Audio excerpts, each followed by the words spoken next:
Hello and good morning to everyone. We were in the lesson number 2 from Snapshot. Uh, Name of the lesson, The Address by Marga Minko. So, last class we have seen that her mother noticed that she wasn't convinced and looked at her critically. After that day, they never talked about the incident again. She reached the station without noticing any details on the way. She passed the familiar things after the war for the first time. She didn't want to upset herself with the familiar sights of houses and streets that reminded her of all the precious times. Back in the time she saw Mrs. Dorling in person a day after her mother told her daughter about her, she woke up late that morning and as she was going downstairs, she saw her the lady with broad back. Her mother was seeing her out. Her mother introduced the protagonist to the lady. She signaled to her and the woman responded with a nod. She picked the suitcase under the coat rack. She was wearing a brown coat and a shapeless hat. The protagonist asked her mother if she lived far away. The mother told her the address, Marconi Street, number 46. She remembered it. So, we are moving to the new paragraph. Here starts. I had remembered it, but I had waited a long time to go there. Initially, after the liberation, I was absolutely not interested in all that sorted stuff. And naturally, I was also rather afraid of it. Afraid of being confronted with things that had belonged to a connection with no longer existed, which were hidden away in cupboards and boxes and waiting in vain until they were put back in their places again, which I had endured all those years because they were things, but gradually everything became more normal again. Bread was getting to be a lighter color. There was a bed you could sleep in unthreatened, a room with a view you were more used to glancing at each day. And one day I noticed I was curious about all the possessions that must still be at that address. I wanted to be them, touch, remember. After my first visit in vain to Mrs. Dorling's house, I decided to carry a second time. Now a girl about 15 opened the door to me. I asked her if her mother was at home. No, she said, my mother's doing an errand. No matter, I said, I will wait for her. Children, liberation in this paragraph means liberty or freeing, endured means suffered, vain, hopeless. I repeat, liberation means liberty or freeing, endured, suffered, vain means hopeless. So in this paragraph it says that she remembered the address but she took too long to visit the place. After the freedom, she was on one hand and not interested on the other hand was afraid. She was afraid of getting confronted with the past memories and connections that no longer existed. Connections were hidden in cupboards and boxes. It were it seemed that those memories were waiting in vain to put them back to their places as they had suffered all these years because they were only things. Things were getting normal in the protagonist's life, but one day she got curious about all the things that were still at the address. She wanted to see them and touch them. After the first hopeless visit, she decided to try one more thing. When she reached Mrs. Morling's home, a girl of 15 opened the door. The protagonist asked her about her mother. She told her that she was outside doing some errands, to which protagonist decided that she would wait for her. So the next paragraph. I followed the girl along the passage. An old-fashioned iron Hanukkah one candle holder hang next to a mirror. Winber used it because it was much more cumbersome than a single candlestick. Won't you sit down? Asked the girl. She held open the door of the living room and I went inside past her. I stopped, horrified. I was in a room I knew and did not know. I found myself in the midst of things I did not want to see again, but which oppressed me in the strange atmosphere, or because of the tasteless way everything was arranged, because of the ugly furniture or muggy smell that hung there. I don't know, but I scarcely dared to look around me. The girl moved a chair. I sat down and stared at the woolen tablecloth. I rubbed it. My fingers grew warm from rubbing. I followed the lines of the pattern. Somewhere on the edge, there should be burn mark that had never been repaired. My mother will be back soon, said the girl. I have already made tea for her. Will you have a cup? Thank you. Hanukkah means a feast of lights, or a Hebrew festival in December. It is a feast of lights. It's a Hebrew festival in December. Cumbersome, cumbersome means what? Cumbersome means what? Unmanageable. Midst means what? Means middle. Muggy means what? Is humid. I repeat, Hanukkah means the feast of lights. Cumbersome means unmanageable. Midst, middle.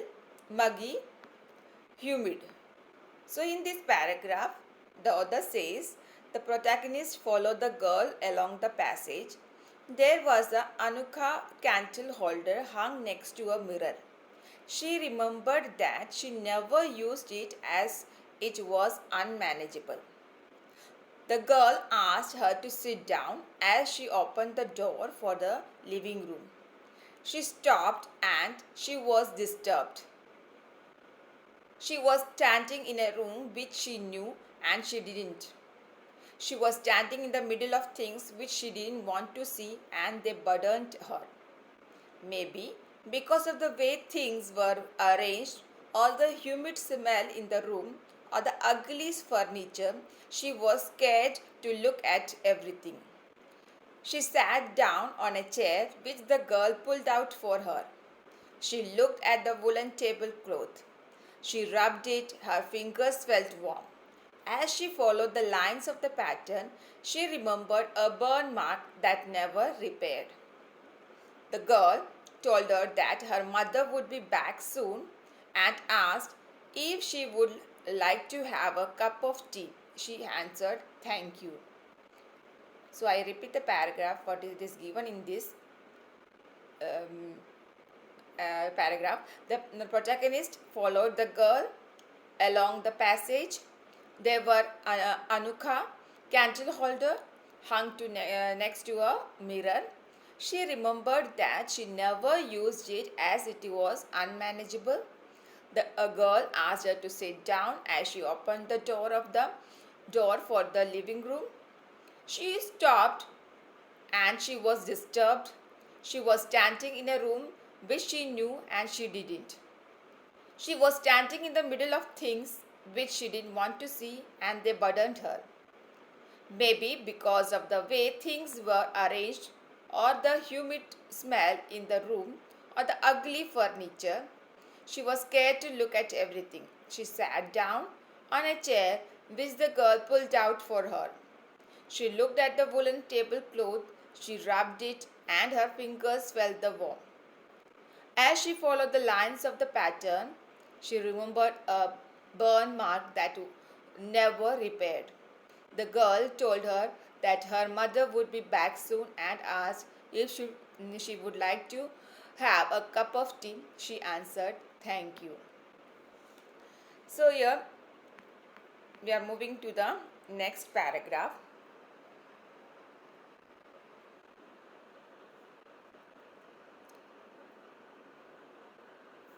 I looked up. The girl puts cup ready on the tea table.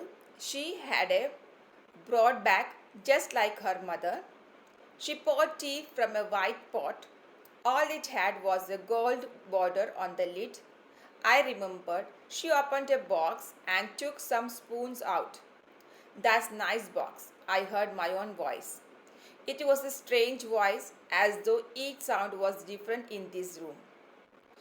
"Oh, you knew about them." She had turned around and brought me my tea. She laughed. "My mother says it is antique. We have got lots more." She pointed around the room. "See for yourself." I had no need to follow her hand. I knew which things she meant. I just looked at the still life over the tea table. As a child, I had always fancied the apple on the pivot plate. "Use it for everything," she said.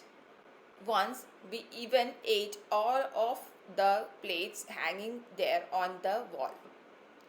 I wanted to so much, but it wasn't anything special. I had found the burn mark on the tablecloth. The girl looked questioningly at me. "Pivotal plate made of grey alloy of tin." So, children, in this paragraph, it says that the protagonist looked up and she saw the girl put 2 cups of tea in front of her. She had a broad back just like her mother. She poured tea from the teapot and it had a gold border on the lid. She opened a box and took some spoons out of it. The protagonist complimented the girl about the box. She felt weird hearing her own voice. It was sounding different to her. As the girl turned to give her a cup, she asked if she knew about the box. Then she added that it is antique according to her mother. She pointed around the room and said that there are more. She told her to see, although the protagonist did not need to follow her direction. She knew what she was talking about. She glanced over the tea table. She remembered how she used to fancy the apple on the pivot plate. The girl shared that they used the plate for everything. Once they ate off the plates that were hanging on the wall. The girl wanted to eat off that plate too, but it was nothing special. The protagonist found the mark on the tablecloth. The girl looked at her in a question. I repeat, here the protagonist looked up and she saw the girl put 2 cups of tea in front of her. In front of her, she had a broad back, just like her mother. She poured tea from the teapot and it had a gold border on the lid. She opened a box and took some spoons out of it. The protagonist complimented the girl about the box. She felt weird hearing her own voice. It was sounding different to her. As the girl turned to give her a cup, she asked if she knew about the box. Then she added that it is antique according to her mother. She pointed around the room and said that there are more, and she told her to see, although the protagonist did not need to follow her direction. She knew what she was talking about. She glanced over the tea table. She remembered how she used to fancy the apple on the pewter plate. The girls shared that they used the plate for everything. Once they ate off the plates that were hanging on the wall, the girl wanted to eat off that plate too, but it wasn't anything special. The protagonist found the burn mark on the tablecloth. The girl looked at her in a question. Moving to the next paragraph. Yes, I said, you got so used to touching all these lovely things in the house. You hardly look at them anymore. You only notice when something is missing because it has to be repaired or because you have lent it, for example. Again, I heard the unnatural sound of my voice and I went on. I remember my mother once asked me if I would help her polish the silver. It was a long time ago, and I was probably bored that day, or perhaps I had to stay at home because I was ill, as she had never asked me before. I asked her which silver she meant. She replied, and surprised that it was the spoons, forks, and knives, of course. And that was the strange thing. I didn't know the cutlery we eat of every day was silver. The girl laughed again. I bet you don't know it is either. I looked intently at her. What we eat with? She asked. Well, do you know? She hesitated. She walked to the sideboard and wanted to open a drawer. I'll look. It is in here. So, India, the protagonist said yes, that told her that when you were so used to touching things into your house, you hardly notice anything. You only notice when something is missing or it needs to be repaired or because you have lent it. She again found her voice to be unnatural. She continued. She told the girl that once her mother asked her if she would help her polish the silver. It was a long time ago and she was bored that day.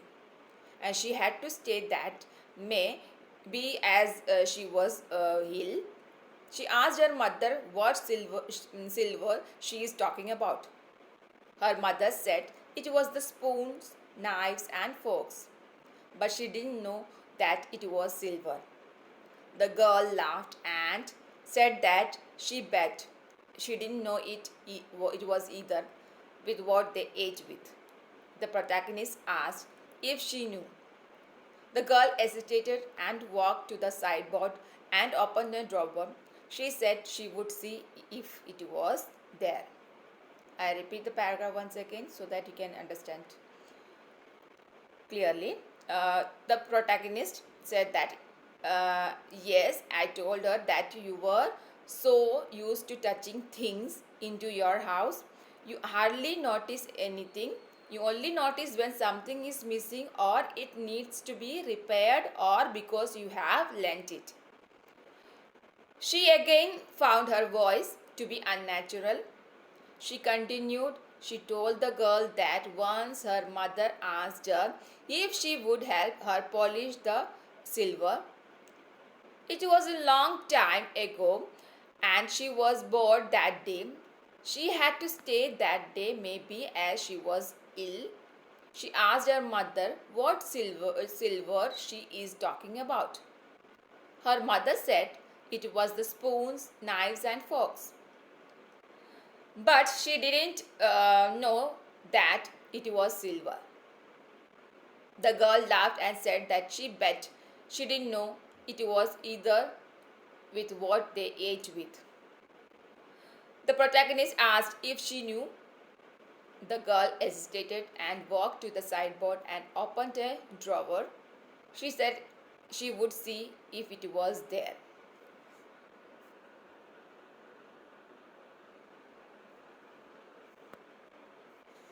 Moving to the next paragraph.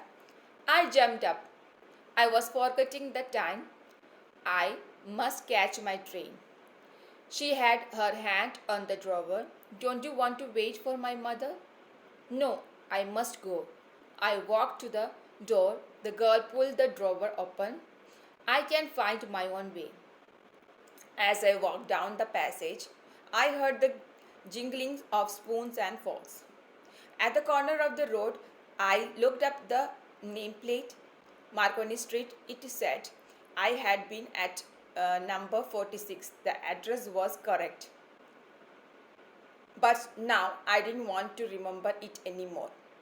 I wouldn't go back there because the objects that are linked in your memory with the familiar life of former times instantly lose their value when served from them. You see them again in strange surroundings.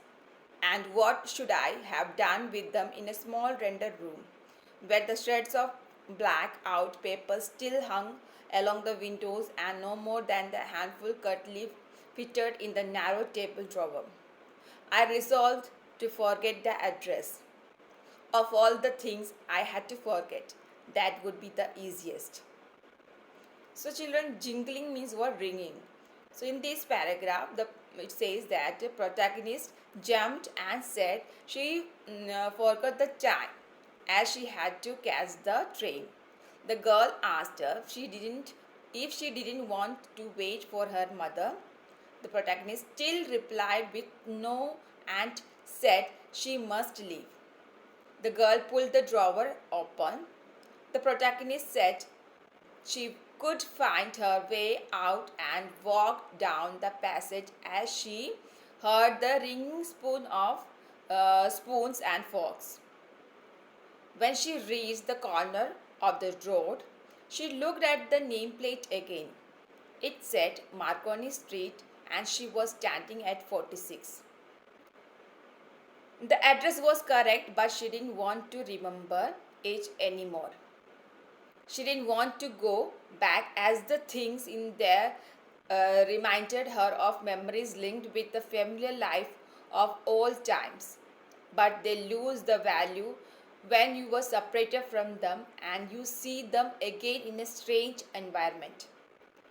She thought of what she would have done with a small rented room where black out paper hung over the window and no curtly fitted in a narrow drawer. She finally resolved on forgetting the address. It would be the easiest. Here it ends. I'll repeat the once again this paragraph in what it is said in the last paragraph. The protagonist jumped and said she forgot the time as she had to catch the train. The girl asked her if she didn't want to wait for her mother. The protagonist still replied with no and said she must leave. The girl pulled the drawer open. The protagonist said she would find her way out and walk down the passage as she heard the ringing of spoons and forks. When she reached the corner of the road, she looked in the name plate again. It said Marconi Street and she was standing at 46.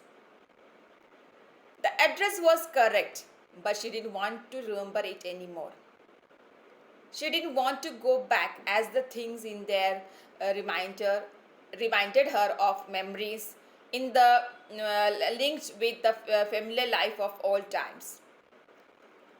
But they lose the value when you were separated from them and you see them again in a strange environment. So she thought of what she would have done with a small rented room where blackout paper hung over the window and no cutlery fitted in the narrow drawer. She finally resolved on forgetting the address as it would be the easiest. So children, here it ends the lesson. So we will do the recap whatever we have learned in this lesson.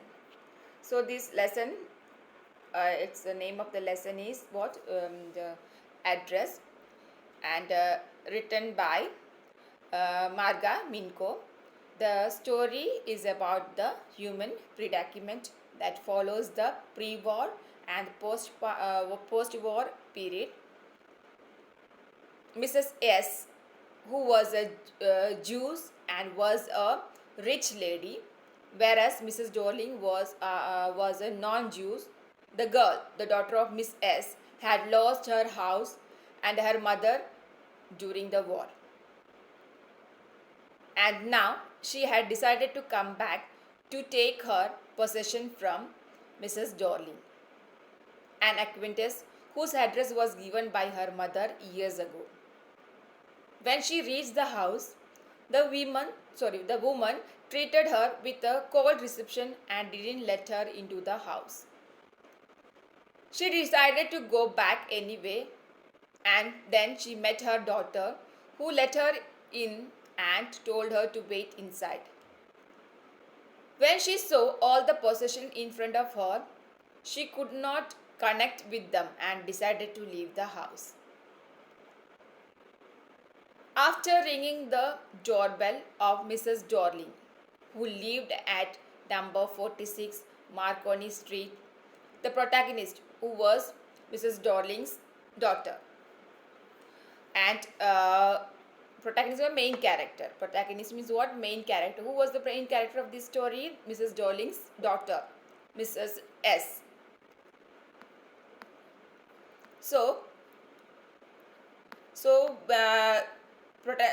Then what happened there? Mrs. Dorling took much time to recognize her. Mrs. Dorling had thought everyone in the protagonist's family was dead and asked if anyone else had come along with her. Mrs. Dorling refused to let the protagonist inside her home and told her to come back sometime later. The protagonist recognized her mother's green cardigan, which Mrs. Dorling was wearing. She decided to go back to the train station and thought about her mother. And now she told her about Mrs. Dorling, who was an acquaintance of hers. During the war, Mrs. Dorling would visit their house and take their possessions with her, as she didn't want them to get lost if they ever left the place. Mrs. Dorling had a broad back. The protagonist, daughter of Mrs. Dorling, Mrs. S, decided to go to Mrs. Dorling's home to get back their belongings. When she rang the bell, Mrs. Dorling's daughter answered the door. She let her in and asked to wait in the living room. When they were crossing the passage, the protagonist noticed that their Hanukkah candle stand that had never used because it had been unmanageable.